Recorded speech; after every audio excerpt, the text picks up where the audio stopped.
pointing a finger and blaming them. The question that comes in a good leader's mind is, what have I taught them to make that decision? Because if you see what I mean, like that's a different leadership question, because I'm not just blaming you for making a dumb decision. Maybe, just maybe, there's a gap in the training that I've done. Maybe, just maybe, I have not given you enough clarity of what a win looks like, of what success looks like, of why or why not we wouldn't make that decision as an organization. But so many leaders don't spend that time. Like you said, Daniel, we don't spend the time on it. Instead, we just go to, gosh, what a terrible decision. Why in the world would you ever make that decision?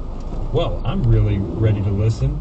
Dave Ramsey has gotten really good at this, and we almost laugh about it now, because every once in a while I have a meeting with him that will start with him saying, I have failed you as a leader. And what I know is about to follow is how I kind of screwed up. But he starts with taking the responsibility. But he owns it, doesn't he? He owns it. It's like, I have not taught you that I have